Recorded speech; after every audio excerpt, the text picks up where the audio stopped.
My name is Terry Deacon. I'm the chair of the Department of Anthropology. And as you well know, this symposium is in honor of Professor Laura Nader and her over 50 years of service to this institution and, of course, to the field of anthropology. I want to say just a very few words before I introduce the following speakers. The first is I want to thank those who helped put this together.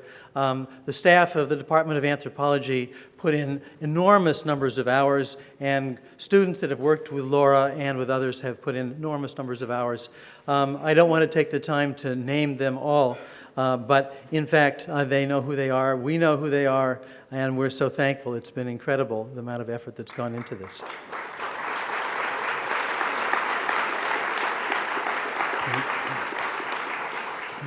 Now, as I said, this honors Laura's 50 years of involvement in the field and of creating a field to some extent, and as is apropos of somebody who has been in a field for generations. She has a wide view, a much wider view than most of us, of what anthropology means, what it's for, what it contributes to the world. And in many ways, the speakers we have lined up, that she has lined up to talk to you over the next few days, represent that diversity, but not just the diversity and the breadth of the field, but its relevance to the world. The title that we've given this symposium, Anthropology in the World, is meant to represent the fact that anthropology is probably at no time in history more relevant to the world than it is today. And part of that is we'd like to bring that to everyone's attention. To just orient you, there will be a break after the first speaker, in which there will be questions from the audience, and that will be organized by our moderator, Paul Rabinow, professor of the department. And after that, there will be a break of about an hour in which you can peruse both books available from Laura's work and also find refreshments in the back of the room. And then we will follow up again with a second lecture a little bit later this evening. Let me begin then by having someone more august than myself by some degree introduce this session and welcome you here, and that's Chancellor of the University of California, Berkeley, Robert Virgineau.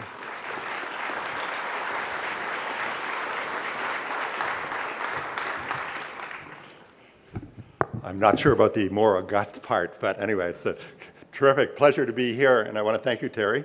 So good afternoon, everyone, and it's my great pleasure to welcome everyone here this afternoon to Anthropology in the World, a symposium in honor of Professor Laura Nader's 50 years of service to Berkeley and to anthropology. As probably all of you know, Laura was the first woman to be hired in a tenure-track position in anthropology at Berkeley.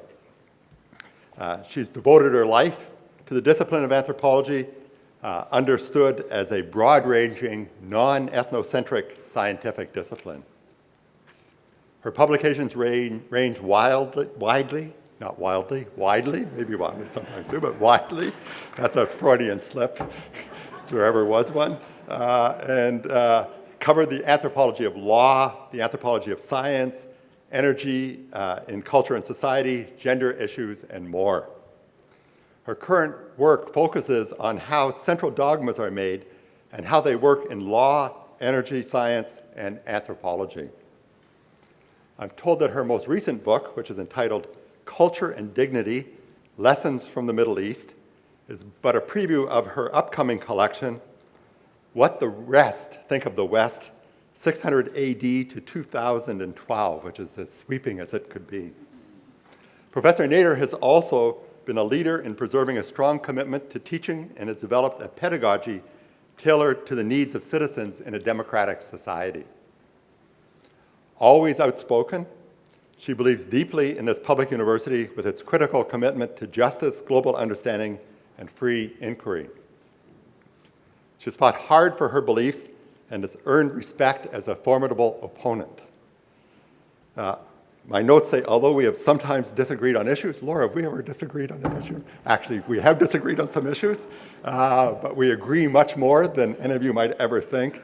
And in fact, in our most recent exchange, I learned slightly to my own surprise that we agree at the 98% level on intercollegiate athletics. The remaining 2% is a quantitative, not a qualitative difference. And I'll explain that separately to anybody who wants to know the subtleties. But no one ever would question Laura's deep commitment to our university, which is unparalleled. She's a member of the American Academy of Arts and Sciences, has served on many national commissions at the National Academy of Sciences, the National Science Foundation, the National Institutes of Health, as well as the Carnegie Corporation's study of Americans' children and families. Professor Nader and her broad scholarship epitomize the excellence in teaching and research and commitment to public service that is the foundation of this great university. Our campus is both proud and honored to have faculty of her caliber who mentor, teach, and inspire our students to become the next generation of leaders and scholars. Please join me in congratulating Professor Nader on her impressive accomplishments and on her half-century of service to anthropology. And I'd now like to welcome Professor Brandes to the podium to introduce our first speaker.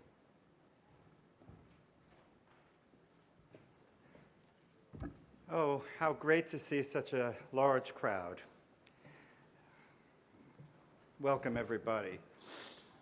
I'm Stanley Brandes, professor in the Department of Anthropology, and it's a pleasure to welcome you to this symposium, Anthropology in the World. The symposium commemorates an extraordinary record of achievement. Professor Laura Nader's 50 years, actually 52, on the UC Berkeley faculty. Throughout more than half a century, Professor Nader has been lecturing, writing, researching, and mentoring within the Department of Anthropology. In designing this event, we've endeavored to do more than simply honor Professor Nader's involvement in anthropology over the past 50-plus years. Rather, in keeping with her unwavering advocacy for anthropology and belief in its value to humanity, we intend to make this event a celebration of our discipline, with emphasis on the future of the field. Anthropology, as most of you know, is an extraordinarily broad discipline and an exciting one that finds itself in a moment of radical transformation. Beginning little more than a century ago, we anthropologists studied isolated non-Western peoples, usually indigenous peoples with little or no written records. We rescued whatever knowledge we could about societies on the brink of extinction. Here at Berkeley, the best example of this kind of salvage ethnography was research carried out by founders of our department, Alfred Kroeber, Robert Lowy, and others, who focused on reconstructing Aboriginal life among Native Americans in California, including, most famously, that of the Yahi Indian, Ishi. Today, the field has been completely transformed, and we can truly say that anthropology is, as the title of this symposium states, in the world. It is in the world geographically. At Berkeley, our students and faculty have carried out innovative studies in virtually every corner of the globe, from South Africa to Singapore, from Beijing to Sicily, from Morocco to Sao Paulo, from Silicon Valley to Mexico City, from Senegal to Lima, and much, much further afield than all that. Topically as well, we have always and still continue to push the boundaries of what is considered a legitimate subject of study. Our recent research has carried us away from rural villages and ethnic enclaves to hospitals, corporate headquarters, legal offices, homeless shelters, and a staggering variety of additional sites, including internet sites that challenge the popular stereotype of anthropological venues. As student and colleague, I have known Laura Nader for nearly the entire time she's been on this campus. From personal experience, I can attest that she has served as a singularly fervent, energetic, and effective advocate for anthropology, not only as a discipline, not only on this campus, but also in the world. In her typically open, candid style, she has maintained an absolutely steadfast belief in the excitement and value of anthropological research. For this, we all owe her an enormous debt of gratitude.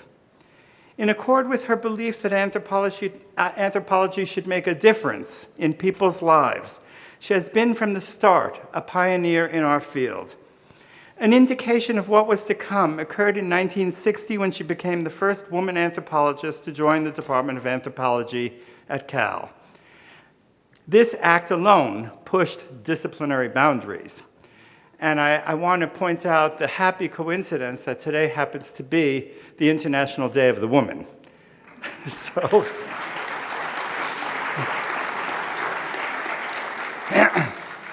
in 1969, with the publication of Up the Anthropologist, she argued for expanding the range of anthropological inquiry from exclusive emphasis on poor marginal peoples to the study of social and political elites. She was in the vanguard in the anthropological study of law and has demonstrated time and again the lessons that we Americans could learn from examining dispute resolution in other societies, societies far, far distant from our own. As an ardent proponent of comparative social research, Laura Nader has shown over and over that other people have discovered solutions to universal problems that might provide valuable models for us here in the States. She has shown, too, that Western science is not the only valid science, nor is it necessarily the best. Her exploration of the energy field is only the most recent of a long list of innovative topics that have earned her a permanent place among any list of anthropologists who have transformed our field, making anthropology more contemporary and vibrant, hence assuring its continued flourishing. Laura, we're so happy to be here to celebrate you, your work, and your beloved discipline. With that, let us now turn to our first distinguished guest, Professor Joseba Zulaika. Professor Zulaika received his baccalaureate in philosophy from the University of Deusto in the beautiful Basque Country. He then went on to study anthropology, first at Memorial University in Newfoundland, and then at Princeton University, where he received his doctorate in 1982. For more than 2 decades, he has served as professor in the Basque Studies Center at the University of Nevada, Reno. He is currently co-director of the Basque Studies Center, an institution which, for those who might not know, houses an enormously rich library of Basque life, literature, and history, and constitutes the most vibrant hub of Basque studies in all the Americas. As speaker, writer, and scholar, Joseba Zulaika is a highly regarded public intellectual. Both in the United States and in Spain, he has published numerous newspaper and magazine articles dealing with Basque culture and politics. These works undermine simplistic stereotypes of a savage Basque national character and strive to explain Basque violence from the point of view of both native activists and witnesses. In doing so, he draws upon a wide range of anthropological methods and perspectives, including fieldwork encounters, symbolic analysis, detailed accounts of ritual performance, and sensitivity to everyday language use and meaning. According to one reviewer, Professor Zulaika's insightful volume, Basque Violence, has not only greatly enriched our understanding of Basque violence and its causes, but also has provided a searing personal document that may stand as a model of the ethnographer's craft. This book, like most of his other work, captures the complexity and humanity of one of the most agonizing of contemporary problems, that of terrorist violence. Aside from Basque Violence, Joseba Zulaika is the author or editor of over a dozen books, and these include a book of poetry and a novel, and several hundred additional publications in English, Spanish, Basque, German, and Galician, among other languages. His publications concern not only politics, but also parody and other forms of humor, research methods, and the fieldwork encounter, city planning, deep sea fishing, and art. Among his most well-known works are those detailing how construction of the Guggenheim Museum Bilbao virtually single-handedly transformed that city into an alluring, revitalized public space and tourist magnet. Professor Suleika has not only produced an incomparably rich body of scholarship about Basque society and culture, but also enhanced our collective appreciation of how anthropology contributes to an understanding of the modern world. From my long association with him, I can attest that he is also a deeply compassionate soul, endowed with a poetic spirit and fine human instincts. Joseba Suleika will speak to us today on mythologies of terror, drones, fantasy, and self-fulfilling prophecy in U.S. counterterrorism. Please join me in giving him a warm welcome.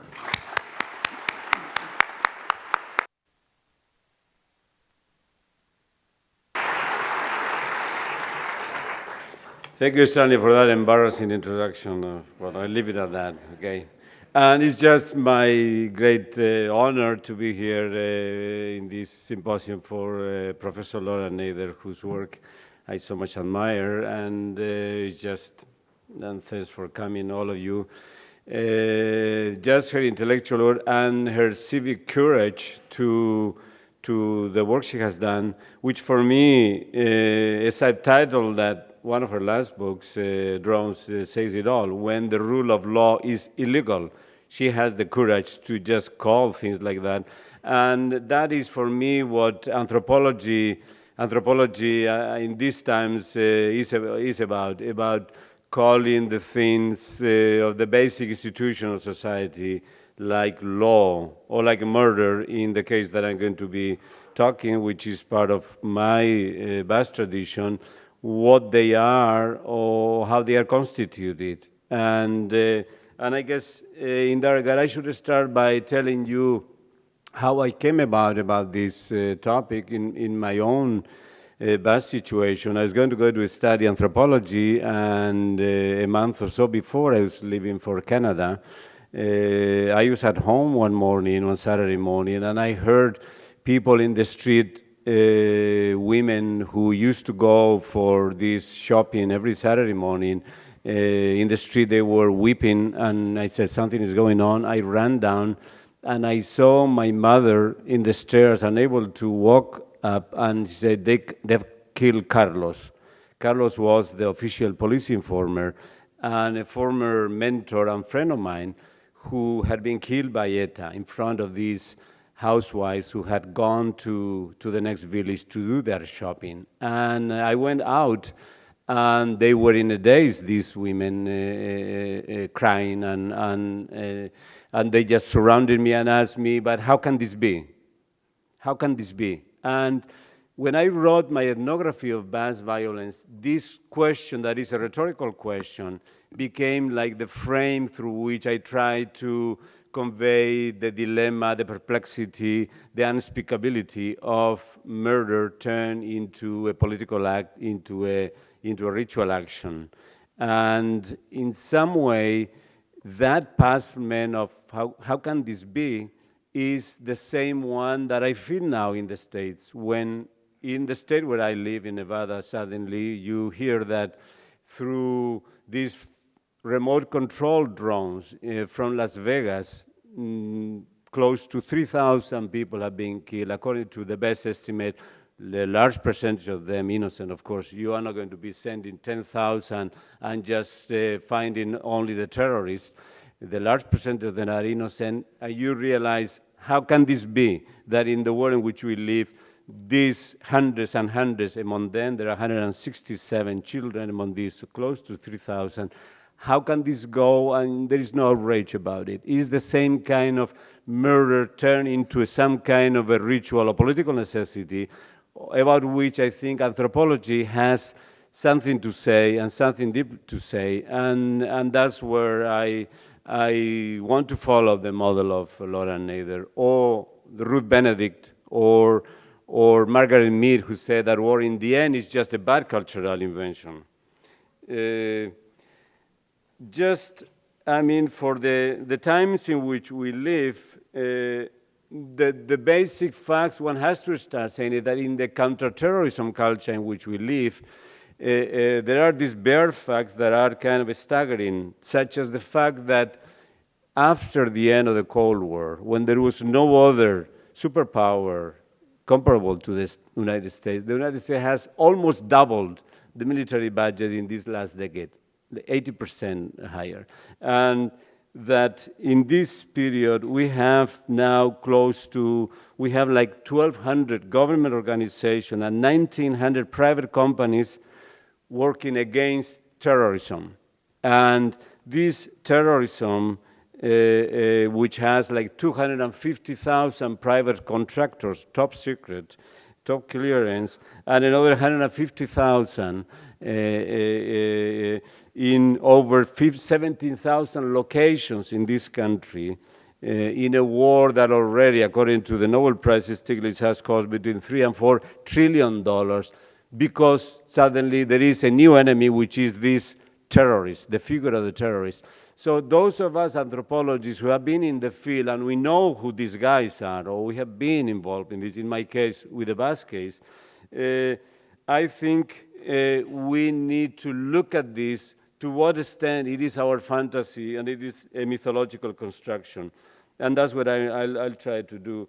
There is obviously not the economic side of it, and economic is just staggering in the time which we live, but there is also this state of exception, in which this subtitle, when the rule of law is illegal, this state of exception imposed on our life, the symbol of which is Guantanamo, with indefinite detention, with rendition, with torture, and all of this that we know, a state of exception, which means that law-breaking can be approved at the highest level. And the quote for this is Agamben, who says, it is impossible to distinguish transgression of the law from the execution of the law, such that what violates the rule and what conforms to it coincide without any reminder. I think the terrorist is the mythical figure that allows us to get into this kind of situation that is unprecedented in this country, this kind of situation like indefinite detention, etc., which is part of the law. We anthropologists have studied this case, what we call dual sovereignties in cultures where you had two kind of legitimacies. One is kind of the juridical administrative, and the other is the secretive mystical authority of priests and sorcerers.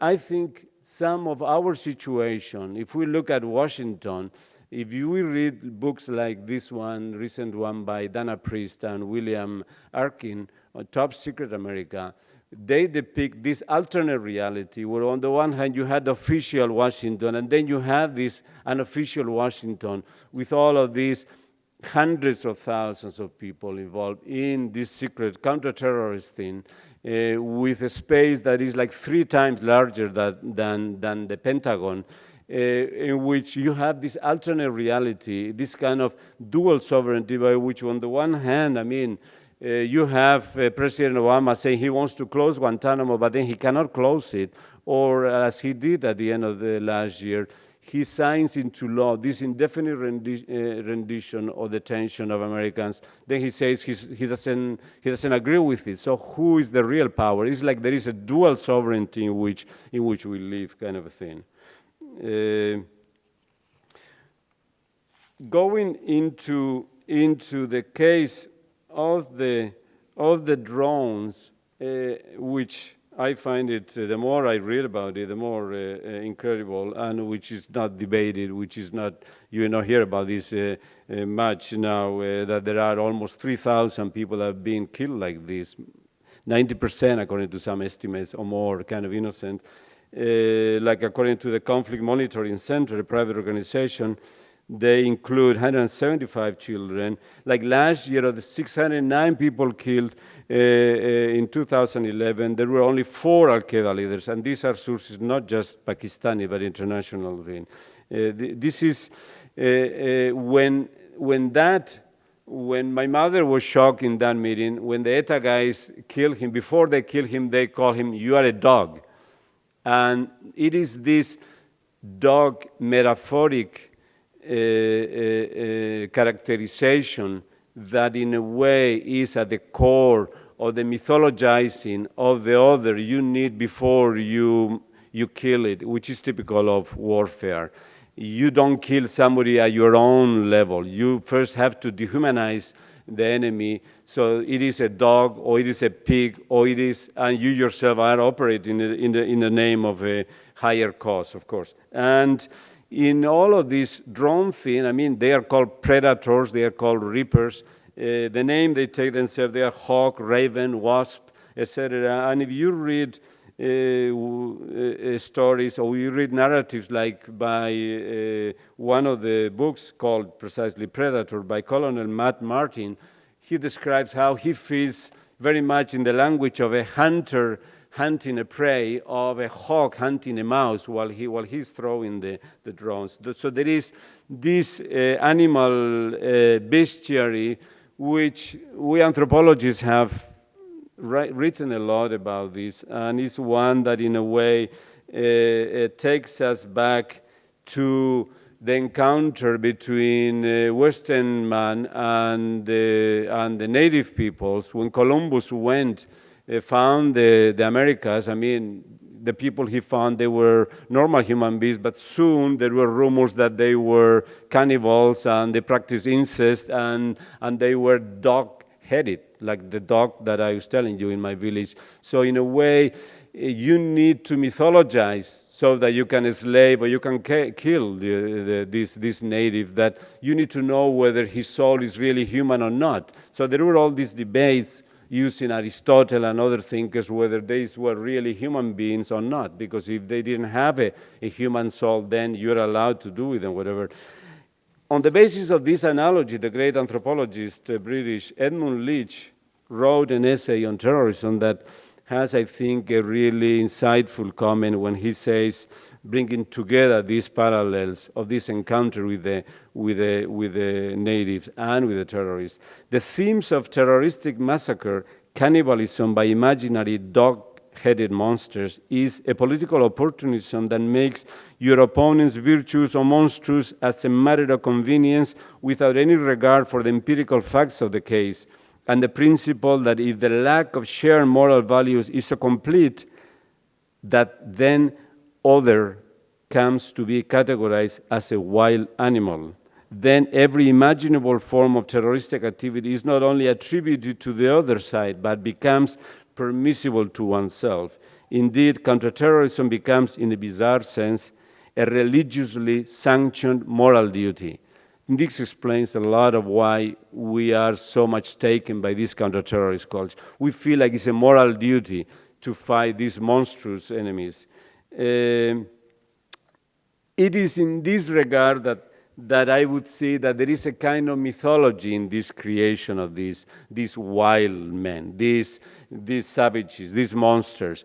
And it's a mythology that the historian, philosopher Hayden White put it in perfect terms for me when he wrote, that is, this wild man is a myth that is as a projection of repressed desires and anxieties, as an example of a mode of thought in which the distinction between the physical and the mental worlds has been dissolved, and in which fictions such as wildness, barbarism, savagery are treated not as conceptual instruments for designating an area of inquiry, or for constructing a catalog of human possibilities, or as symbols representing a relationship between two areas of experience, but as signs designating the existence of things or entities whose attributes bear just those qualities that the imagination, for whatever reasons, insists they must bear.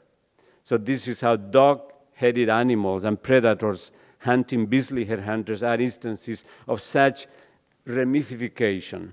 And I think it is at the core of how much of what this counter-terrorist culture allows us, permits us to do things that they have been unthinkable before 9/11, because we have this idea, this figure of the terrorist is in a way a mythifying construction. And we anthropologists have seen this kind of realities in witchcraft, etc., where you really end up believing your own construction and without realizing to what extent it is symbolic and to what extent it's a projection of your anxieties and fears. No?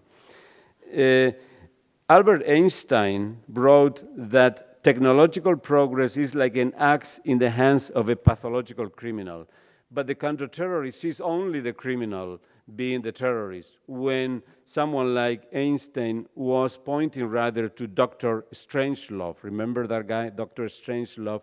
And I think an important aspect of this whole collective representation of the terrorists is this displaced fear, a collective imagination coupled with collective fear that is created by the nuclear weapons, that in a way we can have them all, but it is the fear that the terrorists desire to have them. That displacement into their subjectivity is what really is in the background of this. This is what justifies that we went to the war in Iraq against Saddam, because they could have these weapons. The fact that we have them, all of that is normal stuff, no? Which brings me to Vico's point that the first science to be learned should be mythology or the interpretation of fables. And I think fables are what it is in behind this construction of dog-headed cannibals. There is no way to explain murder, but what we can do is put them in historical and symbolic context, no? And it is in this regard that anthropology kind of help us understand these constructions. So are these terrorists wholly unlike the rest of us, although in the end terrorists and counter-terrorists belong to the same field of humanity? That's what the question that is of importance for me. I believe that it has never been more urgent to hold fast to the radical ethnographic legacy of modern anthropology, one that was summarized by Clifford Geertz as looking into dragons, not domesticating or abominating them, not drowning them in vats of theory, and to bring to the public its critical potential in the manner exercised by Margaret Mead or Laura Nader. Affirming a common humanity with savages and terrorists is not only the inaugural premise of such tradition, it is an epistemological necessity in order to unveil the mythologies of terror of our current political culture. What I find in this counter-terrorist thing initially is a big crisis of knowledge, a crisis of knowledge by which really what it is a terrorist, not only the definition, but the very frame of the definition is contested, and one that has deep questions of politics and ethics, one in which the whole thing is very much in a context of taboo, where just the very mention, the very, you cannot talk, you cannot listen to, you cannot project anything, you cannot get into the subject of the terror. It's a text of total taboo, this whole thing, and a kind of a willful ignorance of political subjectivities with a lot of fantasy gone into it, where what counts as standard of evidence and as valuable information is very questionable, and it has allowed us things like this whole wars in which we are involved on the basis of very much fabricated evidence, as we all remember from how we went to Iraq and all of this.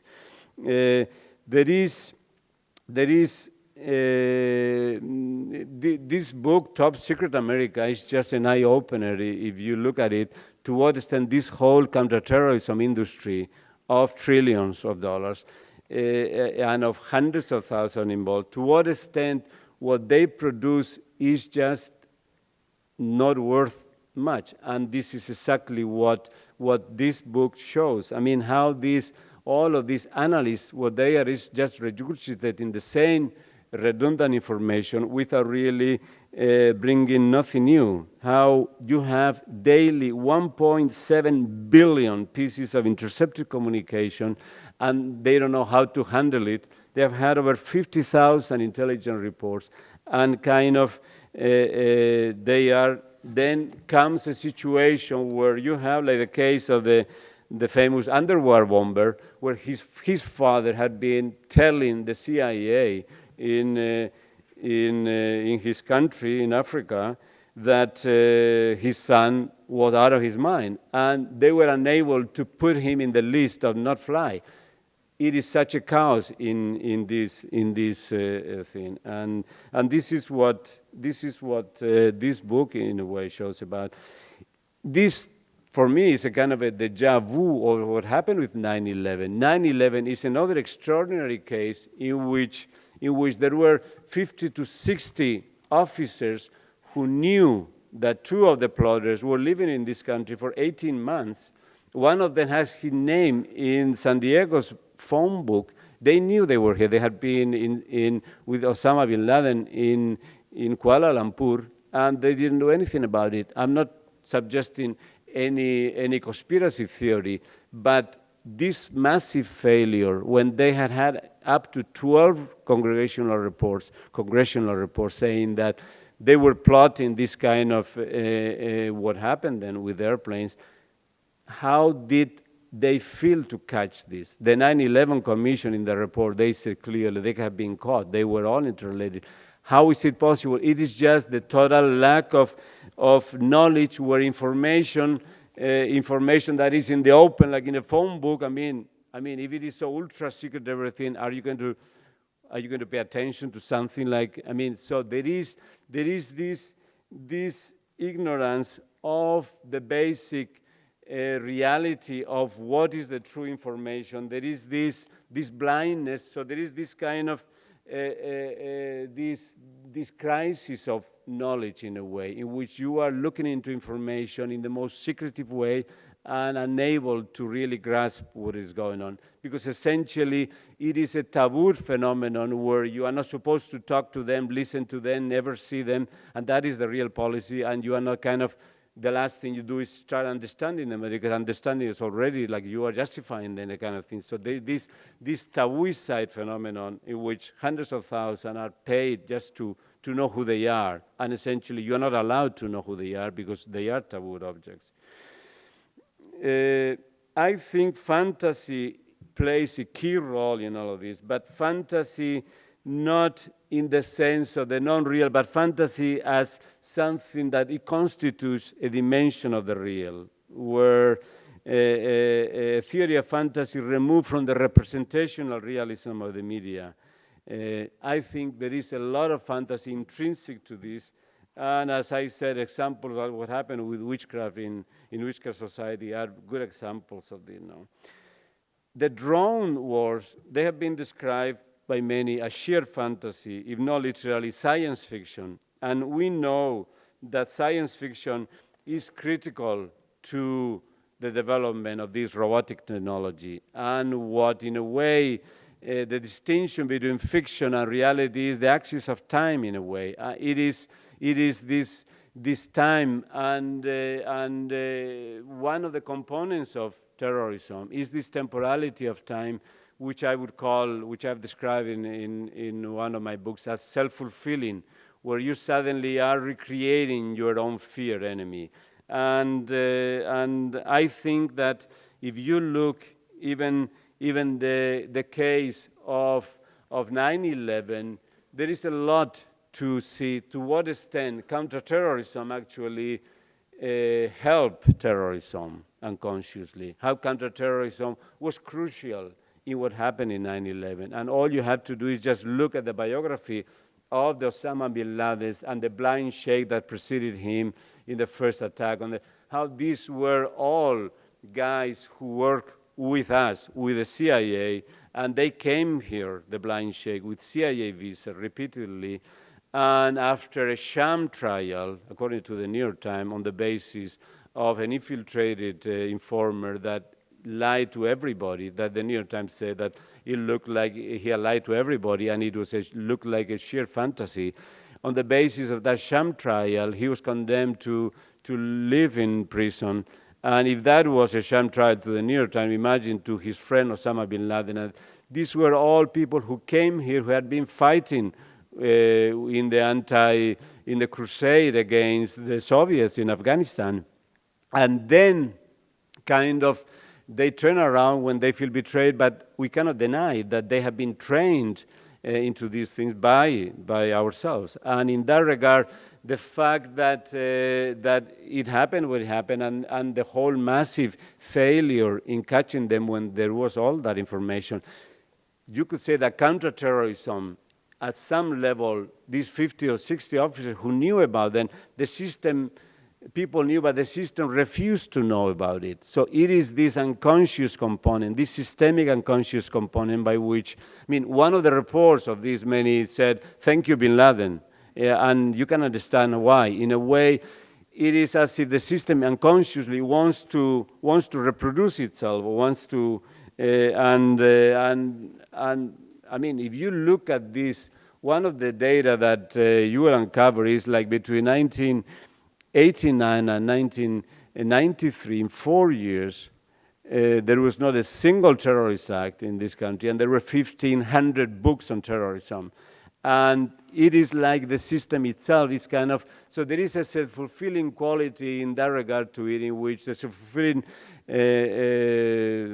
concept is one in which you define a situation in such a way that is erroneous, but then the consequences of that produce what you really want. The example is there were no Al-Qaeda in Iraq when we went there, but then of course then there was Al-Qaeda soon because we kind of reproduced it. Or self-fulfilling prophecies are like what Brennan did with the American Authority once the invasion.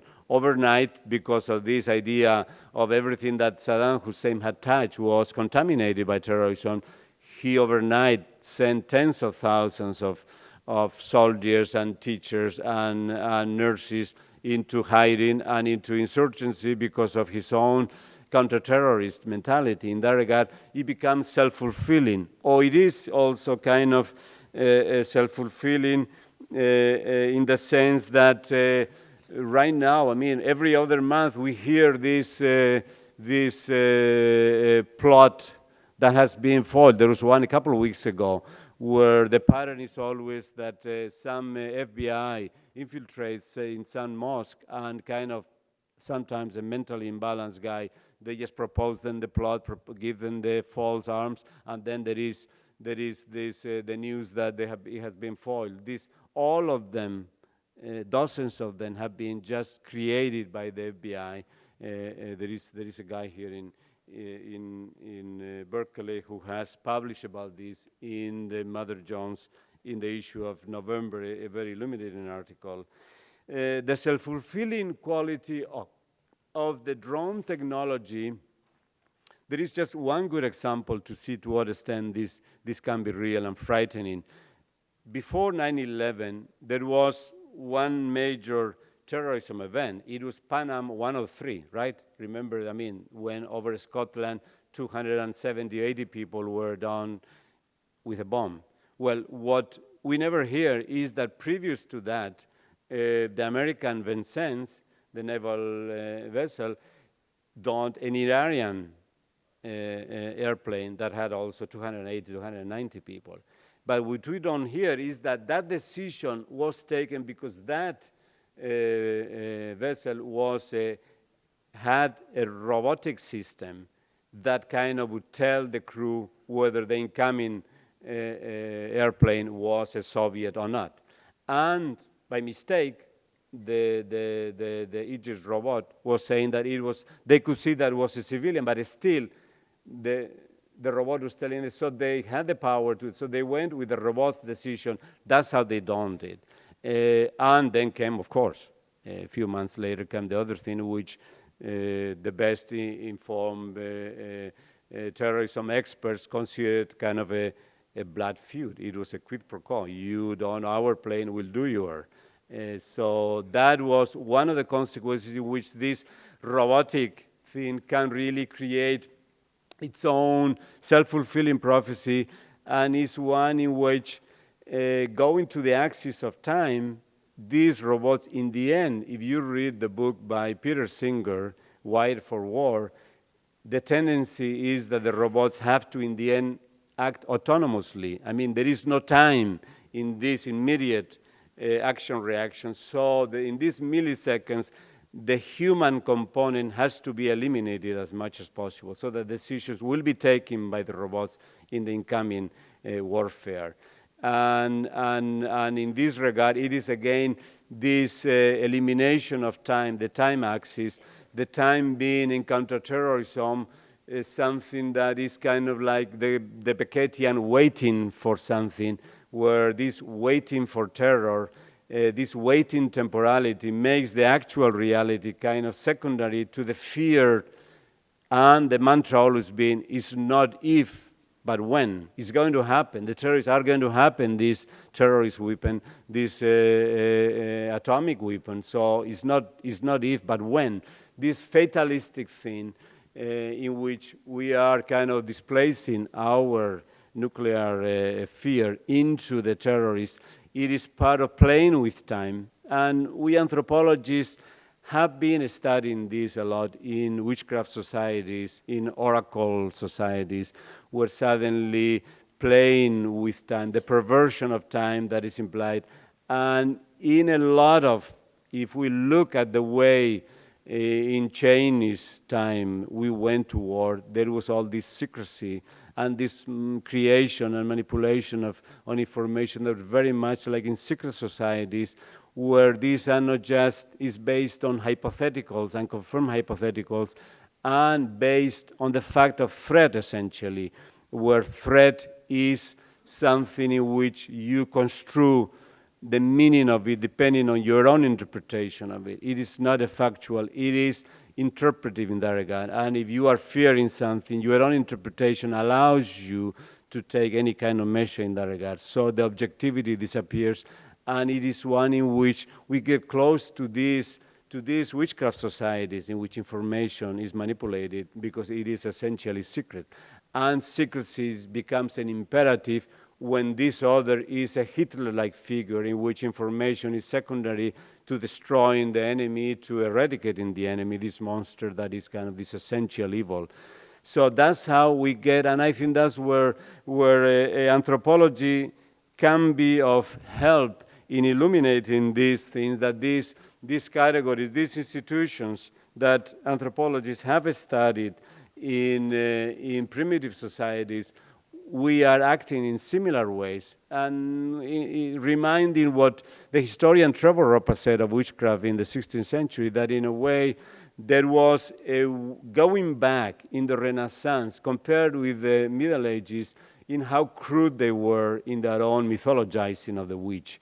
How, and in a sense, the more learned people were, the more belief in the witch craze, the more they believed that the witches flew to the Sabbath and they had intercourse with the devil.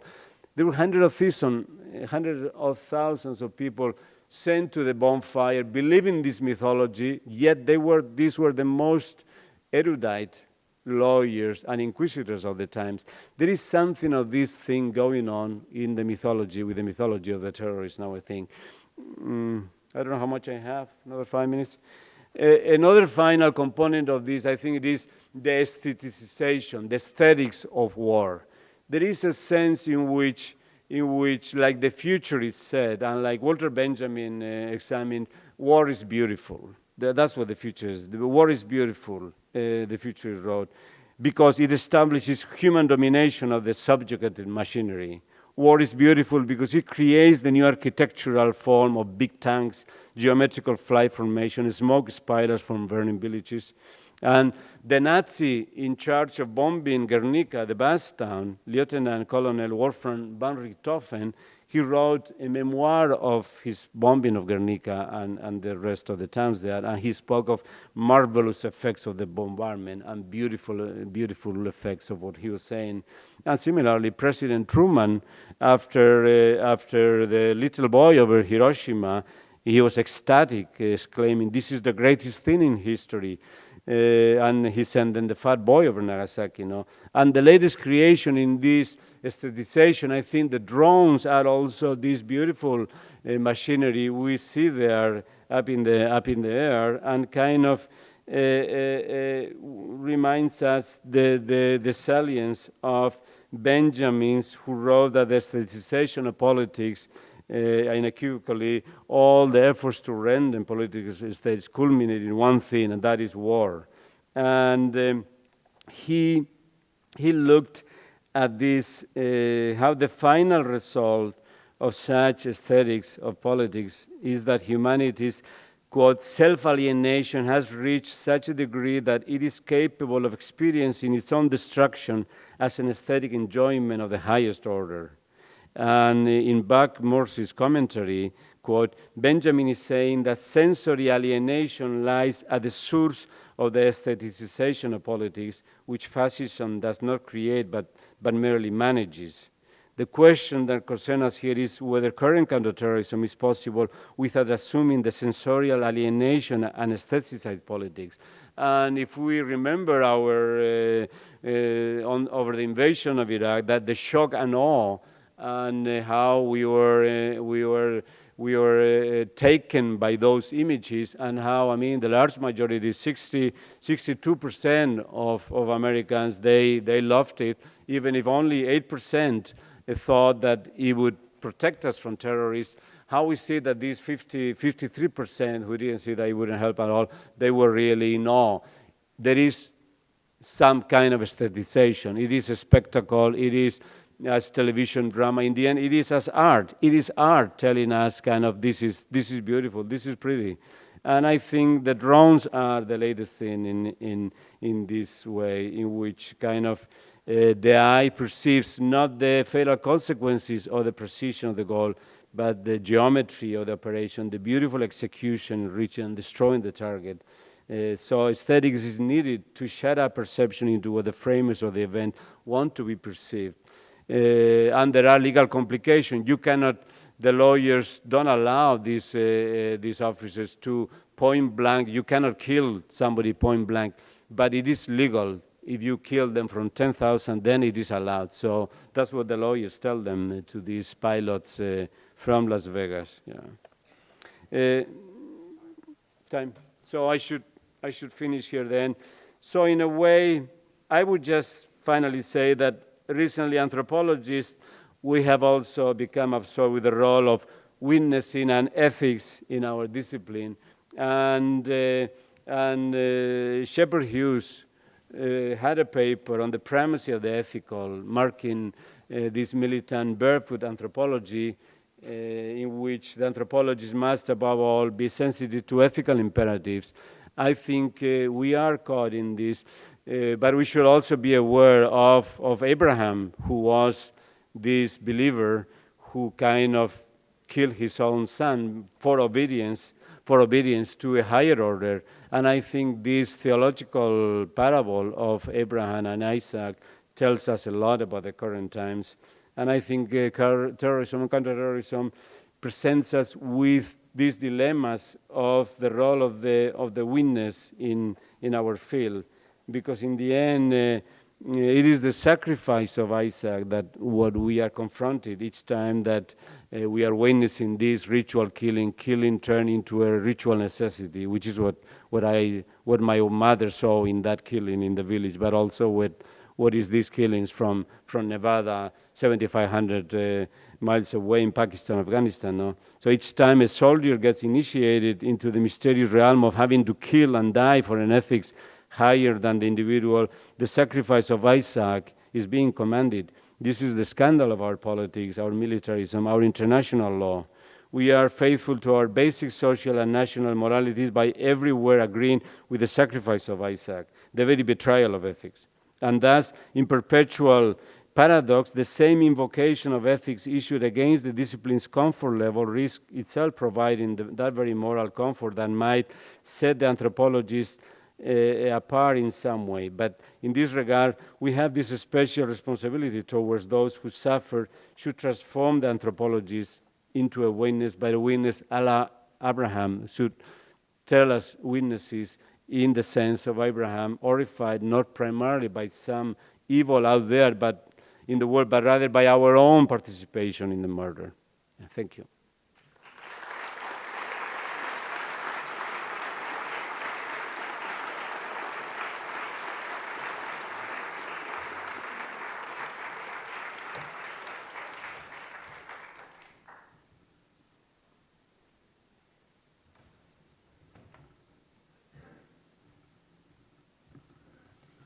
Thank you very much, Joseba, and thank you all for coming in celebration of Professor Laura Nader's work and the Department of Anthropology here at Berkeley, as well as all those far-flung students who did their PhDs and other field work all over the world and are extending the next generation.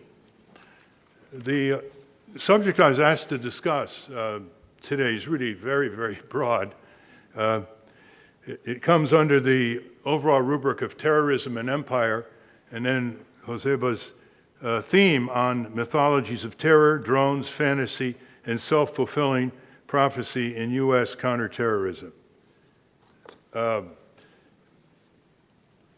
don't want to fall prey to an easy technique that I was mistaught when I was at Princeton. My professor developed a theory of structural functional analysis, and he asked me to write a paper in the course applying this theory to the Chukchi tribe off the Aleutians. And I almost twisted myself into a mental pretzel trying to do it. So in connecting anthropology with what I want to say, there are easy transfer techniques from the study of other societies, myths, rituals, interrelationships, taboos that move very conveniently over into what we've been experiencing certainly in the last 10 years. But they also reflect certain resistances based on our ethnocentrism, which is now called exceptionalism. And I don't deny our country's exceptionalism. We have more people in jail on a per ratio than anybody else, and the highest child poverty in the Western world, and the most absurdly two-party tyranny, if you'll beg my indulgence on this. Whole areas where we're really at the bottom, for example, in healthcare, universal healthcare among Western countries and the like. But exceptionalism is really another form of ethnocentrism. And if you ever use the words taboo, myth, rituals, etc., you evoke mocking laughter in certainly non-academic circles. But when you take these concepts down the abstraction ladder, they're no longer mockable, even though you have to change the language a bit. And when you heard Joseba talk about rituals and myths, think how they apply. I mean, we were alerted to this by President Dwight Eisenhower in his farewell address, warning us about the military-industrial complex. I understand in its early draft it was a military-industrial congressional complex, but he didn't want to go quite that far. It was an astonishing caution by a five-star general. And it turned out to be incredibly prescient, because it was more than just a collection of lobbyists offering jobs to people in the Pentagon to come join them and the merry-go-round from Lockheed or Boeing to Washington and back. It was basically an allocation of resources and values in a dictatorial fashion. And so we have right now a corporate security state. We have a corporate security state where the issue of myths is a spectacularly successful controlling process. There's nobody in the world that has developed a controlling process that is so brilliantly internalized and accepted passively by the mass of the people, even though the polls will show they don't want some of these wars. You know, with all the propaganda on the invasion of Iraq, it was still about 50% opposition. And there was no opposing party exposing the Bush and Cheney prevarications and cover-ups, weapons of mass destruction and connection of Saddam with al-Qaeda and his threat to the US, etc. It was just a one-sided soliloquy on the mass media day after day, as you will remember, before March 2003. It's still half of the people opposed it.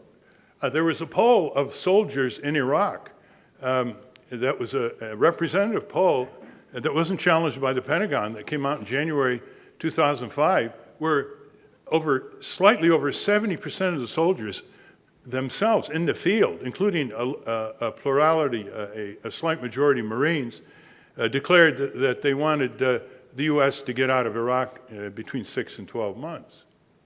So, however, that is not inconsistent with internalizing this mythology that operates, and it is such an effective controlling process.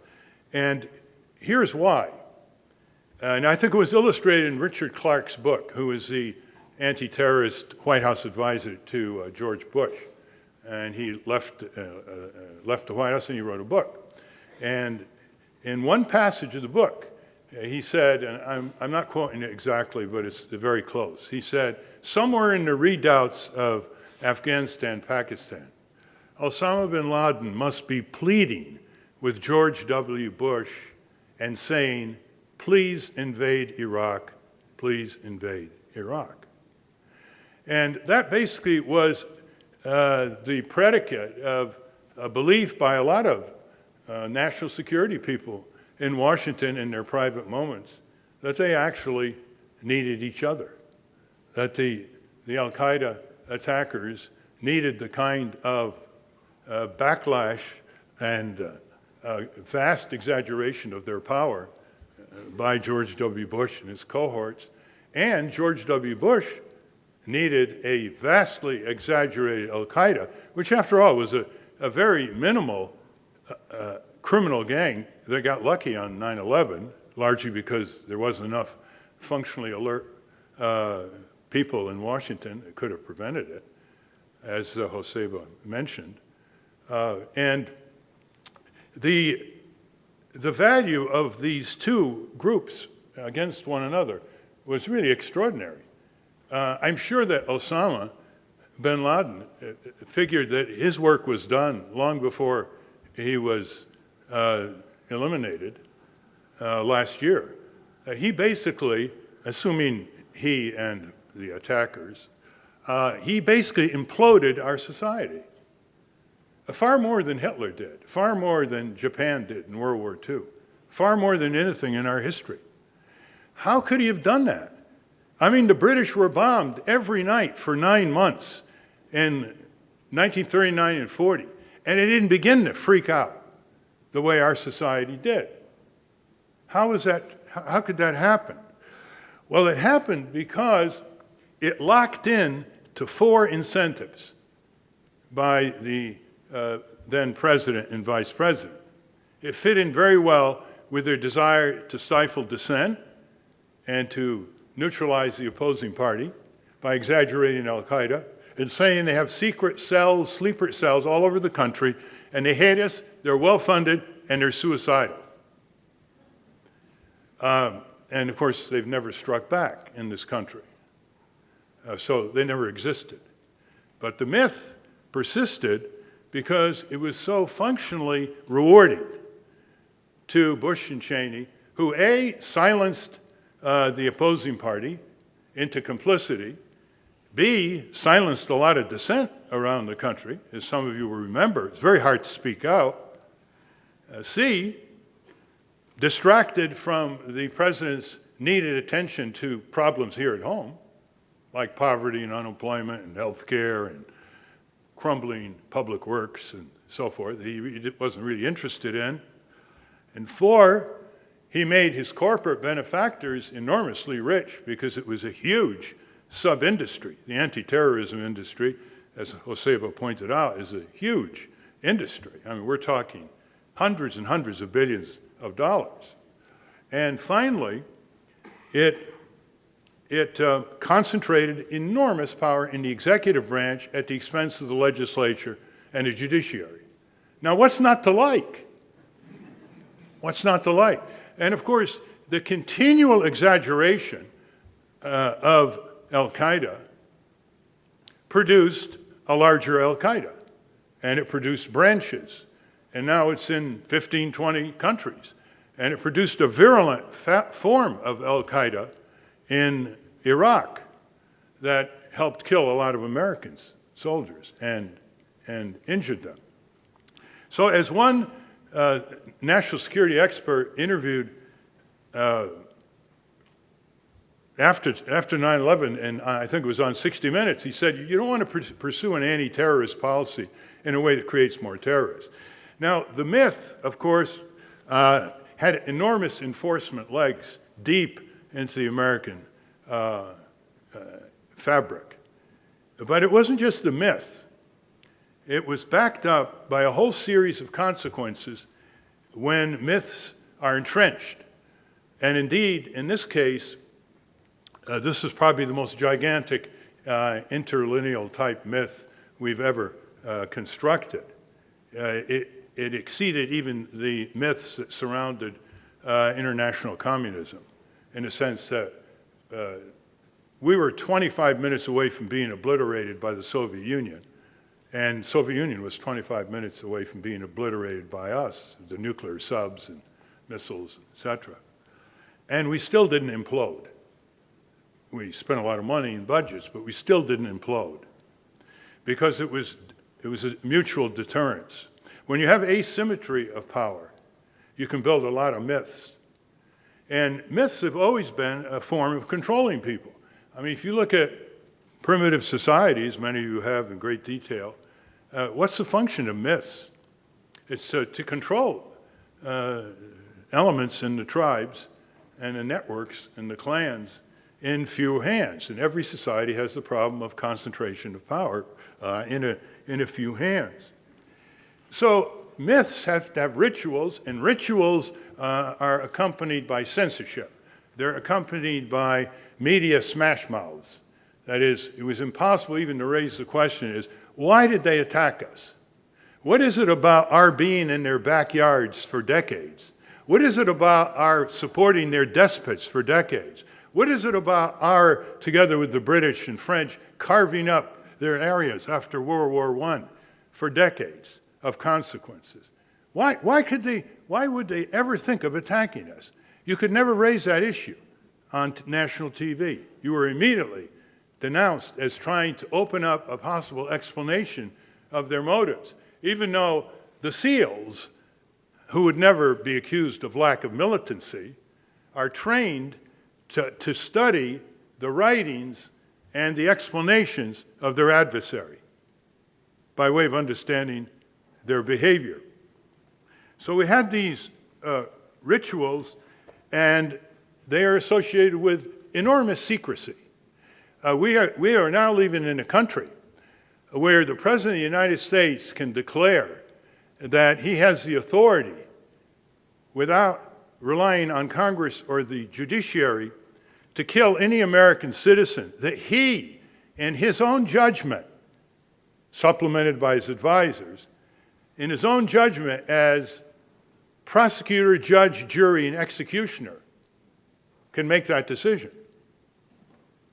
And that is as far an exposition of executive so-called authority under our Constitution as we have experienced to date. And it was, shall we say, less than competently explained by the Attorney General a few days ago at Northwestern University Law School. The taboos, of course, are part of the secrecy, and the definition of victory itself becomes a possession of state secrecy until the soldiers come home. And so what's the definition of the war in Iraq? Was it really a victory, as our executive officials declared? The society was subjected to a sociocide. It was blown apart. Over 1 million people died, many displaced, almost a fifth of the population displaced. Horrendous collapse of what was then a structure that was servicing people, however dictatorially, in terms of food and water and street security and tension, but not revenge between sectarian forces, etc. So even the very definition of victory is one that proceeds from this concentration of power. And of course, language is part of it. There are all kinds of euphemisms that pacification. You remember that in Vietnam? Defoliation, you remember that? Pacification is when you wipe out a village. Defoliation is chemical warfare. And they even went to the extent when that famous hammer was disclosed to have cost you, the taxpayer, $450. And I couldn't believe anybody in Washington would pay $450 for a $9 claw hammer. And I went to look at the invoices, and it was described by the subcontractor as a unidirectional impact generator for $450. Now, dropping some of the transitional metaphors here or analogies, what we have is a system of control that has no discernible boundaries. There's no such thing as law without boundaries. There's no such thing as constitutions without boundaries. And when you have unbridled executive discretion, using the word terror indiscriminately, you don't have any boundaries, and you don't have a rule of law. Law has one of its functions is to constrain power, raw power, brute power, economic power. And it's to constrain it, weaken it, displace it, channel it in a more productive direction. And so power is always in a contest with law. And when power aggregates and advances, law recedes until there is a myth of the rule of law. And can we really say there is a myth of the rule of law in this country? And the answer is overwhelmingly yes, apart from inadequate access to justice by poor people, etc. We have thousands of people who were rounded up after 9/11, thrown in jail without charges, no habeas corpus, no lawyers, they were mistreated. We have millions of Americans subjected to illegal surveillance. That's a 5-year jail term. That's a felony under the FISA Act. We have wars that are never declared. That's a gross violation of the Founding Fathers' view that that was their most important restraint on another King George, plunging the country into war. We have indefinite detention. We have secret courts. We have extraordinary rendition. We have a assertion of war crimes that are unprosecuted. Indeed, they're covered by immunity by recent presidents for government officials engaged in war crime like torture, immunity. We have a panoply of new developments, such as the Congress giving the president recently the authority to arrest anybody and detain them indefinitely in military brigs. And though he has waived that, they're still able to be detained in civilian courts indefinitely. I mean, this is simply an atrocity to any concept of due process, which is the total essence of anything Western civilization can claim title to. There's no important idea that has ever come out of Western civilization more important than an intricate pattern of due process, which involves not just probable cause, not just open charges, not just habeas corpus, not just your day in court, not just your right of trial by jury, but the establishment of independent tribunals outside the hierarchy of authority in the executive branch that can overrule in the judiciary the executive branch. So we have secret evidence, and to this day we are not able to get the administration's legal analysis justifying many of its extraordinary transgressions. It all comes down to, I think, a couple of really important points. And one is, there is no society that can declare that it adheres to laws or constitutions or international conventions. It is not willing to have its asserted legal behavior be reciprocated. For example, if Putin decided that there were people in the United States who were actively plotting with insurrectionists in Russia to undermine or terrorize the Russian government, under the authority that is now exercised from our White House, he would have a claim to send drones over here and wipe out suspects. He would have a claim to, in effect, apply military power here. So what we're doing in this fabricated assertion that we're still proceeding lawlessly, which makes a lot of law professors laugh hysterically, is that we know that we do not allow the same reciprocal type of behavior with the same reciprocal rationalization by an executive overseas. The second is that empire itself always rationalizes its expansion. So if Al-Qaeda is damaged in Pakistan, Afghanistan, and it goes elsewhere or has other recruits, then we rationalize the expansion to Yemen, into Iraq, to North Africa, to Somalia, etc. And third, are we ready for the counterattack? When we don't pursue international law, constitutional practices, we are endangering ourselves, and we have far more to lose than what we call terrorists who are suicidal. They've decided they have nothing to lose.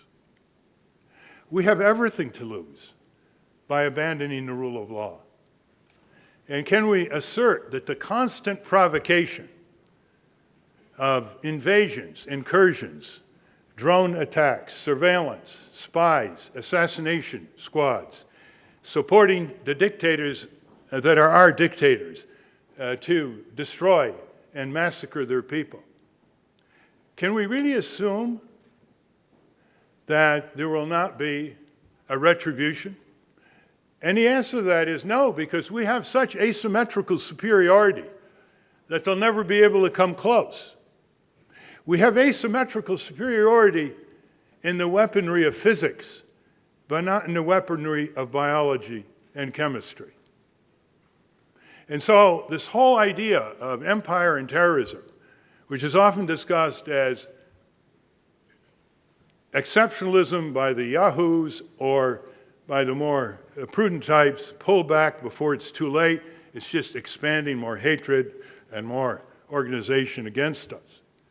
That this practice of terrorism has to be analyzed in terms of the implosion in our society, the enormous damage done to our public budget allocations in 10 years, the enormous damage done to our priorities to address the problems of our people, the enormous damage done to our civil liberties and our civil rights, the enormous damage done to our tranquility and the enormous hyping of anxiety day after day on talk radio and TV.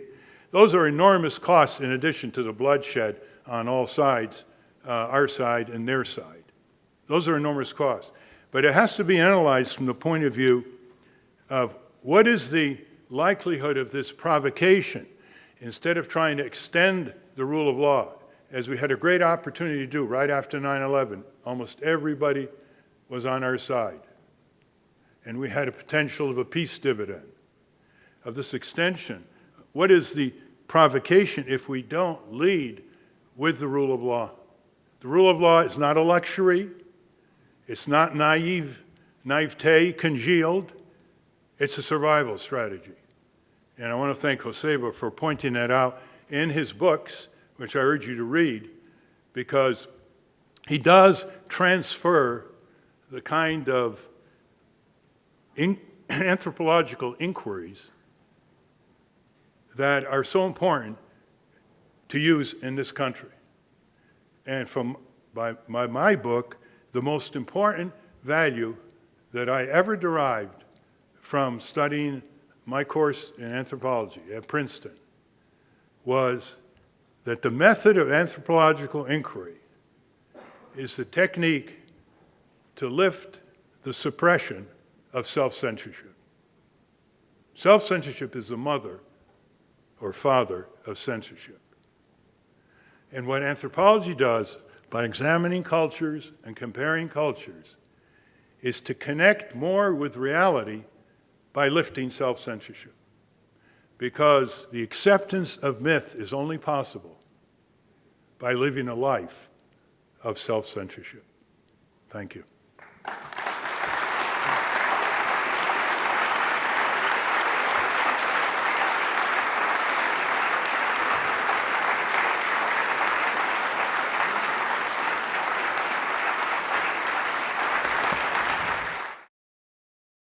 So I think George Bashard is going to ask the first question, and Alexei Yurchak the second.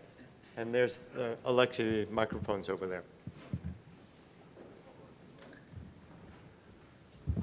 Well, if I may first briefly digress, I do want to say, Laura, you are the most courageous, generous, and energetic scholar I've ever met, and you have inspired me ever since I met you in the fall of 1974 as a student in your class.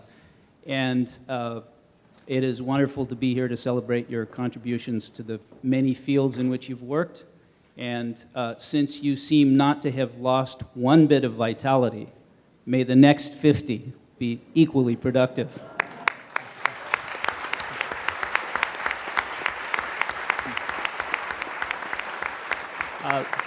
May I ask a question of each of the two speakers? Is that permissible? Okay.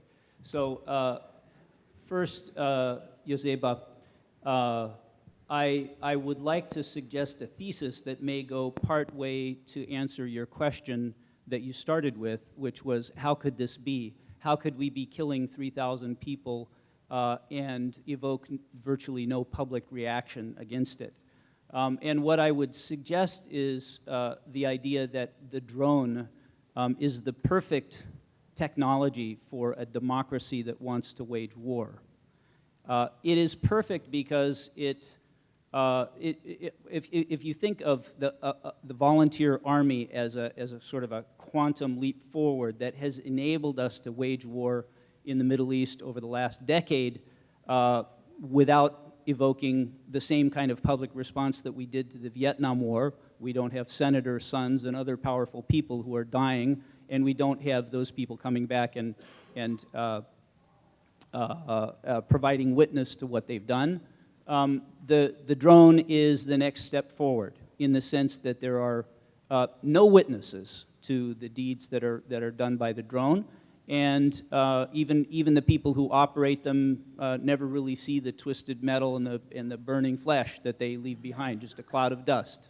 So this is the perfect way to wage war for a democracy that otherwise might face political backlash. Now, I'm told I need to be brief, so Ralph, I wonder if I could ask you to speculate about the timing of the so-called war on terror. And just to support your two-party tyranny comment, I would point out that the war on terror really preceded the Bush administration.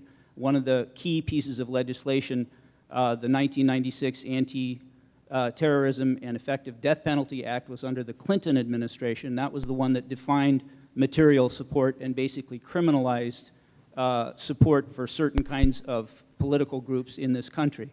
So I wonder if you have any thoughts about why this emerged at this particular point in time in American history. Yeah. And then answer first. Maybe we should take the second question too, and then you can answer them both. Is that okay? I'll take the first one. You mean? No. Let him ask his question, and then you can answer them. Okay. So we'll take the first two questions and then answer.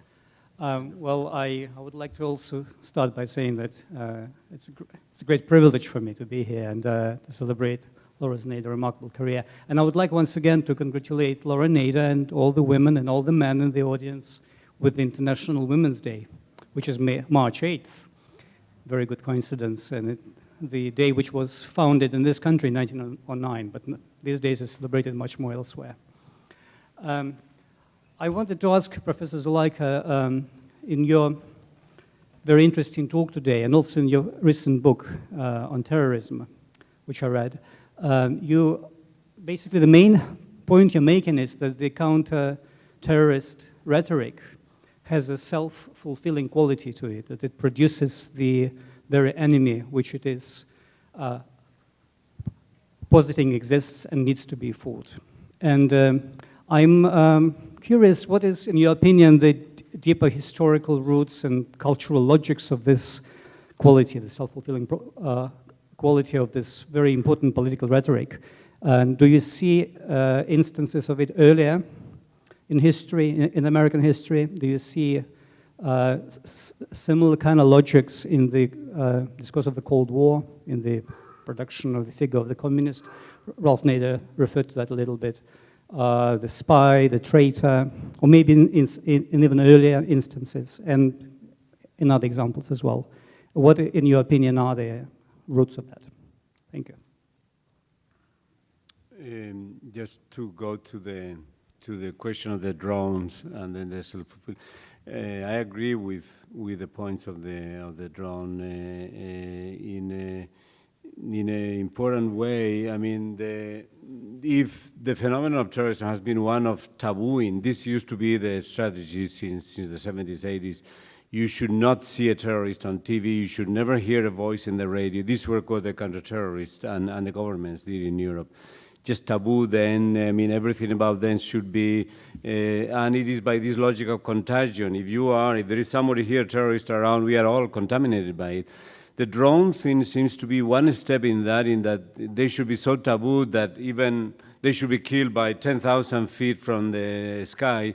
Like that is kind of like it is one more step in that distancing, and the decisions are kind of taken by robots and kind of, they are unmanned vehicles. It is not us, it is kind of like, so there is that distancing, which is so ironic. I mean, just the very thought that terrorists are supposed to be these ultra-secret underground guys that they are going to be waiting for your drone there in the middle of the field, in the desert, I mean, from 10,000 feet and 7,500 miles away from Las Vegas. I mean, it's just the thought of it that you're going to eliminate like that, the phenomenon. It's just the self-fulfilling aspect of it. I mean, I didn't have time to delve into that, but there are now like 40 or 50 countries developing these drones, obviously, and it's going to be very cheap in the end. It's going to be cheap technology that is already accessible, so any non-state group can easily buy this. Students in the universities are kind of making use of these drones. So it is a technology that you're just expecting this could happen. And the anti-Americanism in Pakistan, etc., is now, I mean, gone to like 90%. And for example, one of the bombers, the Times Square bomber, he specifically said that he was going to do his action because of the drone effect. So the drones, they're going to promote more terrorism. I mean, it is obvious. In the past, which example? I mean, the very nuclear development of the bomb, I mean, it was one between Russia and the United States in which the Russians told the Americans that if they did not develop it, they would stop from doing it. So there was a clear pattern in which the United States went ahead with it and kind of sparkled like currently not controlling and not eliminating as they promised the whole nuclear arsenal, is again promoting a new nuclear race is coming out of this with this double standard that we see so obvious. So there is in all of this, in a way, this kind of a self-fulfilling in that regard. I think why in the last 10, 15 years, when the Soviet Union collapsed, there was a vacuum. And people were talking about a peace dividend, people were talking about a new world era. But the collapse of the Soviet Union threatened the collapse of the military-industrial complex. And they were desperately searching for new enemies. And they had one tailor-made. It was an attack that was not subjected to any visual problems, and it was associated with religious undertones or overtones, and it was a perfect contradiction with certain corporatist and right-wing elements here, evangelicals and others. It was easy to take the concept of jihad and universalize it to condemn an entire portion of the human race. But then the contracts came. I mean, it's just, when we put our soldiers in Saudi Arabia, that was the last straw for some people there. That was very sacrilegious, and that turned people we trained in Afghanistan against the Soviets.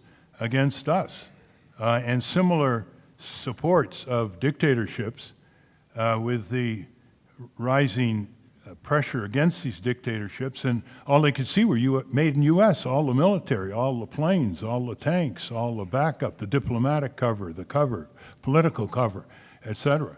So there's a vacuum, and now you see they're in a bind because they want to say they've destroyed al-Qaeda, certainly in Pakistan, Afghanistan. So what's next, right? Now, watch, it's China. Why are we sending Iran, of course? Why are we sending, but that's not enough business. China's the big business. Why are we sending 2,500 Marines to Australia? We want to turn the South China Sea into our fleet, dominated by our fleet. And you can just see, even though there's a lot of business with China, you can just see all those think tanks in Washington that are the drum beaters of war, just licking their chops. They're highlighting that the first Chinese aircraft carrier is being built with the hull from Ukraine. We have 12 aircraft carriers. Aircraft carriers are obsolete in a period of missiles. We have 12. Next country is Italy, 2. And now this threat from China, they're having another aircraft carrier. So there's this sickness, there's this pathology of constantly searching for new threats and new perils. And it's crowding out all kinds of news about our country. Stories that should be written about Appalachia and the Ozarks and Harlem and all the things that get no news whatsoever because of this constant militarism. As Chalmers Johnson said, we move from a foreign policy into a military policy. And it's much more difficult to control than the Soviet Union. The Soviet Union was a kind of a binary thing, and they were very cautious with one another. This is a metastasizing situation that's even more easy to provoke fear among the American people. Somehow we have to ask what is the responsibility of the academy? What's the responsibility of the lawyers? Where are the lawyers? There's 1 million lawyers in this country. They're supposed to be the first responders. You go to these law schools, they're totally asleep. They were more awake under Joe McCarthy, who was a pipsqueak compared to what's going on now. He didn't have an army, he didn't have drones or missiles. And that's what I meant by the self-censorship aspect. It's self-censorship in profession after profession, in government civil service. I talk to a lot of people from the Pentagon and other agencies, and when you talk to them privately, they know what the score is. There's a lot of internal dissent that's suppressed. The U.S. Army was against the invasion of Iraq up to the 4-star general. They knew that what they were getting into, and they didn't see any strategic purpose for it. So this self-censorship is at the core, and if we want to bubble up a system of restoration of the rule of law in its best sense, we have to deal with the individual, collective, institutional self-censorship. It's everywhere. It's staggering, just staggering. I could give you examples you wouldn't just believe how people shut their mouths.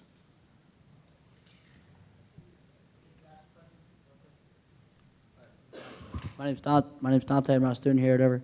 But I was going to ask necessarily, especially with the Constitution, especially as, I guess, one of the Constitution as, well, I guess it's an idea because I don't really believe in the Constitution or whatever. Has good ideas of human rights. But anyways, the Constitution pretty much says that we overthrow our government necessarily as, I guess you could say, U.S. citizens. I believe all of us necessarily want the best for a community and human rights in general. But also with the government itself, and you said, like, fear and the possibility of also stopping this corruption and this continual fear and, I guess, say, mind games and propaganda and all this shit. And the possibility, sorry, Please ask your question. Necessarily, do you think that people are going to get out this, especially what's been happening necessarily, people are going to get out the side of fear and the possibility of fighting back, and also how long do you think that might take for people necessarily to wake up? And do you think an economic collapse will happen, even if that will happen? And then also the selfishness of Americans in general to actually necessarily, I mean, because we all see that our country's messed up. Necessarily, how long will it necessarily take for people to take in their own actions to do something? Okay, thank you. Either of you want to take that? Huh? Should we take a few questions and then both of you can answer a few of them? Please ask a question, not a speech. Right. First of all, I wanted to ask, are any of you familiar with works of Adam Curtis? And it seems he seems to be very pertinent to what you're talking about today. Also, I wanted to ask about the role of evangelical Christianity and what I would call revelationism, which is kind of the idea that we're already in the end times, so therefore this looks like the end times. So in a way, it kind of plays in. And I understand like a lot of people in the military are evangelical Christians, and they subscribe to this kind of end times philosophy. So I wanted to know how that plays in to this whole hypothesis that you have. Thank you. Yeah. I'm sorry. You have a question? Thank you so much for coming and speaking. My question's kind of a hodgepodge of the different things and kind of your expertise from terrorism, political process. I know Professor Rabinow, Anthropology of Power, controlling processes. With this mythology of terrorism that you are articulating and this regime and structure that's been created in the aftermath of 9/11, I think there's a lot of focus on the idea that this is solely for the external terrorist. I think that is a fallacy that we need to reconcile in our intellectual discourse, because the real danger, as you were talking about rule of law, in my opinion, is the use of terrorism as a domestic rhetoric for surveillance and control. And so you have things like NDAA, which you mentioned, about indefinite detention. You have the FAA estimating that there will be 20,000 drones over American soil. And so my question is the U.S., in regards to all of these structures of power, control, oppression, still a legitimate political authority? You want to take that one? Yeah, the answer is no, of course not.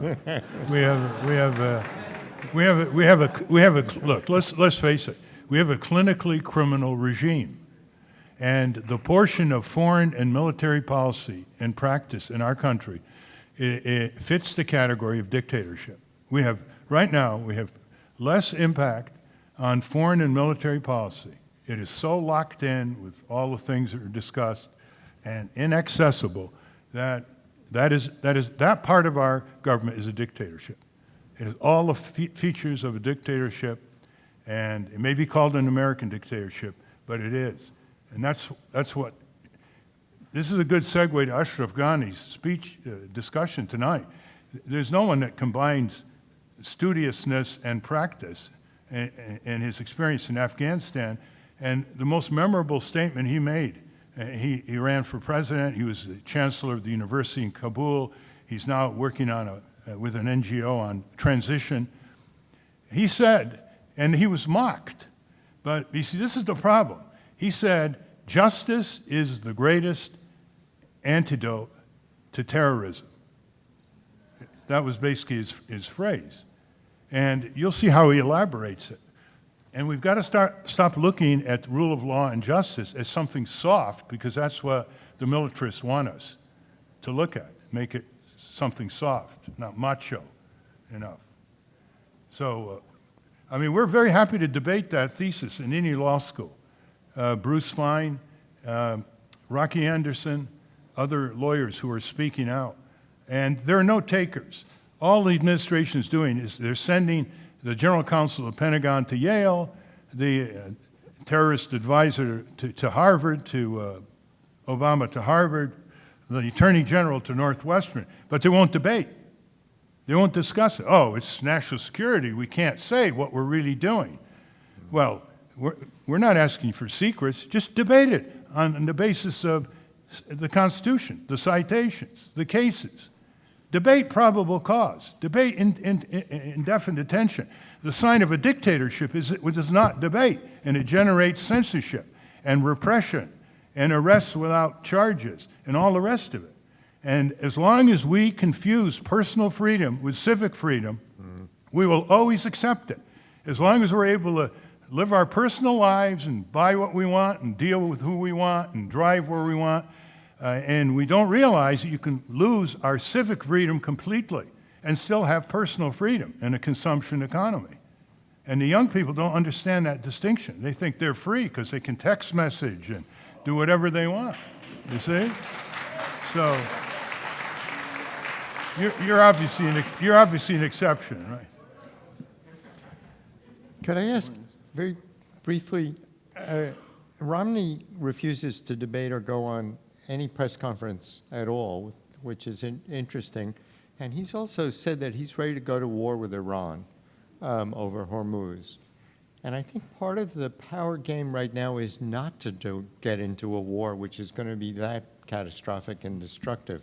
So is that part of the strategy now, is the terrorism replaces real war, as it were? Well, it's amazing how these people stand up and say, when I'm president, I will strike against this. I will overthrow that. I will end Obamacare. You know, there's such a thing as a Congress. Yeah. You have to deal with. You know, this whole business of the executive saying "I" without any respect for checks and balances is become doesn't even provoke a press question of challenge. And this drumbeat for war is very dangerous. I mean, we always thought that after the Iraq experience there'd be some restraint. It's not like it was a, you know, picnic in the park. And there isn't. I mean, that's how deeply embedded this is. We are extremely weak as a democracy in terms of resisting this kind of concentrated militarization of our society. I mean, they're militarizing toys, they're militarizing movies, they're militarizing curriculum, they're militarizing our electoral dialogue, they're militarizing our technology. We have very, very inadequate scientists and engineers and necessary civilian technologies. They're all brilliantly developing new weapons of mass destruction. Where are we? You've got to have the last word, Jose. Well, you mentioned Chalmers Johnson before. One of the facts that he says that is, I mean, we know, but it's astonishing to just remember it, that our military budget is bigger than the rest of all of the other nations together. And it's unauditable. Can that be? The Government Accounting Office, every year, 40% of it is secret. it's unauditable. Imagine half of the government's operating budget is unauditable. You know what that means? That means huge cargoes of $100 bills are shipped to Iraq and Afghanistan on schedule, and they don't know where it goes. Well, you know where it goes. It goes to bribery, and they talk about other countries bribing. You see, you have to ask the question, who are the occupiers? Whose backyard is in whose backyard? Who's the occupier? Who has killed more civilians by far? I mean, what is state terrorism? Maybe one last or two last questions. Yes, I wondered if you could go into a distinction, if you see any, between terrorism as we're using it mainly here, discussing small group terrorism, and state terrorism, because I think there is a distinction there. And when I look at the history of the 20th century, most of the deaths and the suffering was from state terrorism, of wars between states. So I wonder if you could get into that, the distinction between the two, since we seem to conflate the two. And then related to that is the question of myth and mythology. Do you see myths and mythologies being manipulated by ruling elites down through time memoriam to consolidate power? In other words, the use of myth is a function of getting more power by certain hierarchies, certain ruling elites over their population. Yeah, of course. Sir? I was waiting for some answers.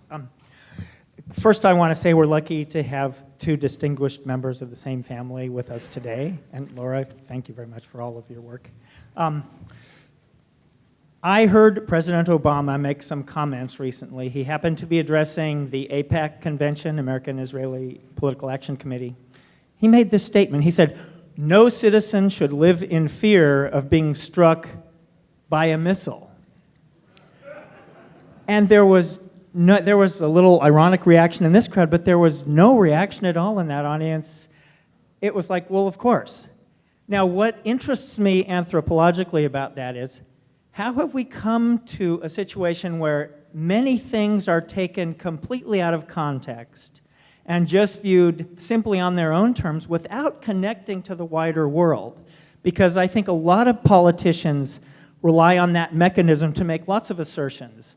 And it's incredible to me that people don't connect any dots. That's my first question. I have two questions. The other one is very quick.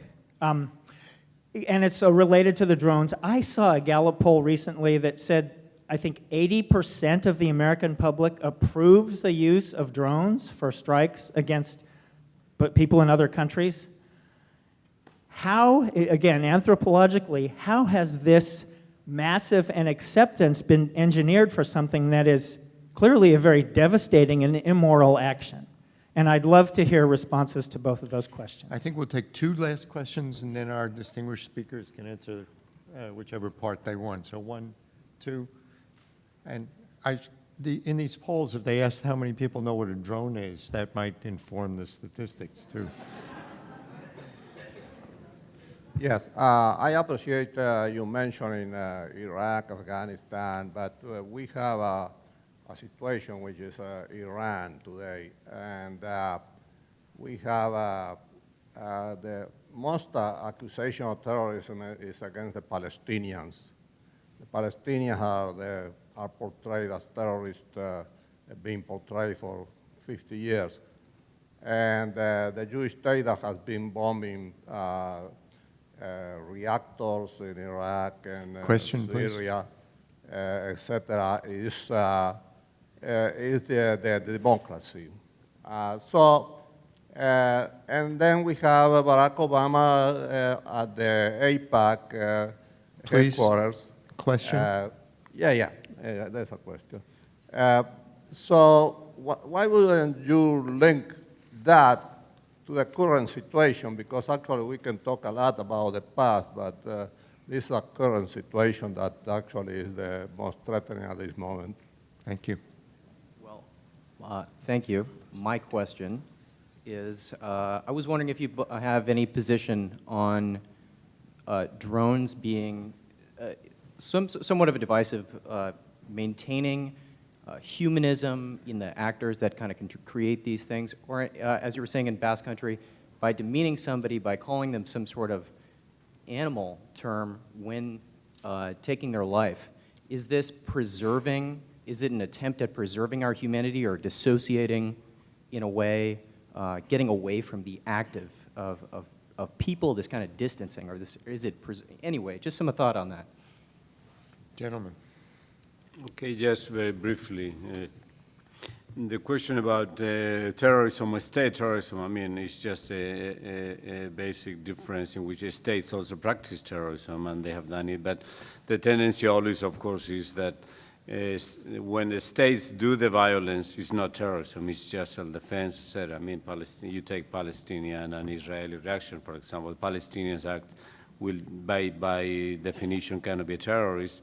When the state, Israel, I mean, that's not by definition kind of a terrorist. But obviously the states have done their acts of terrorism. And in our case, I think one point that for me is crucial is that terrorism is not scary because of IRA or this kind of a small group. It is because we fear that they can get the bomb. They can get which is, by the way, something that if you read the book by Robert Mueller, the one he shows, what is the title of it? Overblown. He shows page after page that is how extremely, extremely unlikely it is, almost that a terrorist group could have a nuclear bomb. It's extremely, which makes again, I mean, when President Obama, he became inaugurated, the following day he made that the biggest danger we have in this country is a nuclear thing by terrorists. That is essentially a complete myth. I mean, a complete myth fabricated by this counterterrorism thing, in which, like these experts in the Middle Ages with witchcraft, there's a lot of terrorism experts that is totally ironic, in which the more ignorant they are, the more they predict these fatalities. But the best information on this, like Mueller, it just shows it is extremely unlikely. So in that regard, it is the fear of this nuclear thing displays to the terrorists, because the real terror we have is that there are bombs that they could explode. And with the robotic technology, I think something similar is happening. I mean, 80% of it is drawn by the military, and it's going to make very in the hands of already in Iraq, have fallen in the hands of insurgents, some of the drones. So it is a very likely development. So in that regard, that is really terrifying. Myths used by the state of course, it is like, it is an absolute necessity. I mean, if you have all of this budget to, then first you create a communist. When the communist is done, then you need a terrorist. The only way you can justify the killing in our age is just when the enemy is just this monster that is totally, so 80% in favor of drones, how can that be? Well, I think this is where the aesthetics come. It's like shock and awe, how much we loved it all. I mean, it is, you only see the aesthetic part of it, the beautiful, the technological, and then because you have this myth that actually the terrorist has to be eliminated anyhow, and there is the whole secrecy about it. They are not even, we are not supposed to know they even exist. This is covert operation, all of it.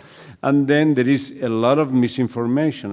I mean, the CIA will tell you that all of them, except like a minimum, they are all militants, which is not true at all, which is not true. Somebody like Kilcullen David, who is a counter-terrorist guru, he openly says in his book with proofs, until 2009, 98% of these were innocent, were civilians. Only like 2% were Kilcullen, which is one of the guys of Petraeus, he says it.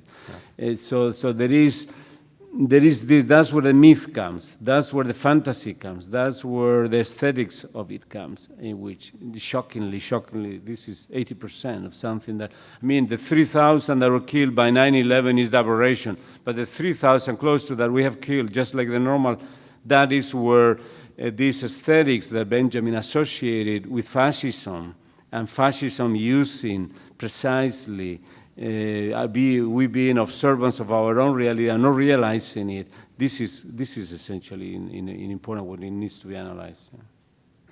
Yeah. On the 80%, those are leading questions based on very inadequate knowledge. For example, the way the questions are formed, people say, well, it'll save U.S. casualties. You know, you got robots, save U.S. casualties, and it's cheaper. So they come in 80%. But if you start saying, well, do you know about the 12 schoolboys who were getting firewood on a hillside in Afghanistan who were wiped out by a drone a few months ago? No, I didn't know about that. Well, that was just a mistake. How about a wedding party? How about this? Once you crank things in, you get a different result. And if you say, you know, if we don't control these drones, they're going to be over the U.S. Commercial drones, surveillance drones, the government has already given the okay for corporations in the real estate business to have drones. And the drones will be very tiny. The nanotechnology will reduce them. They'll just put it in your hair, you won't even know it, and you'll be tracked 24 hours a day. So the more people know about it, the more difference it will be. And the other thing on the state terrorism is they always have the excuse, right? Everything is self-defense. That's the exoneration for state terrorism. Everything is self-defense. They even call terrorism an attack by insurgents against a military post.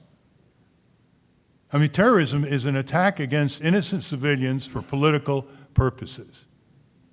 That's what it is. So you attack a military post, and that's called terrorism. You know, first it was anarchist in 1890, then it was communist, now it's terrorist. A terrorist is an epithet that, in effect, says guilty instantly, therefore evaporate them. Even though, as was indicated, state terrorism has towered over them. In World War II, they used the words in Dresden and Hiroshima.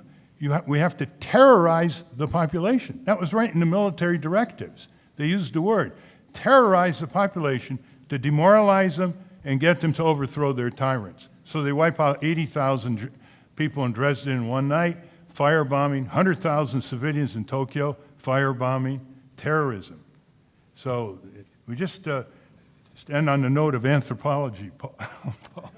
Is anthropology deals with reality on the ground because it has such a construct of myth that it cannot be befuddled by myth. because it knows so much about myths. So that's what we want from anthropology.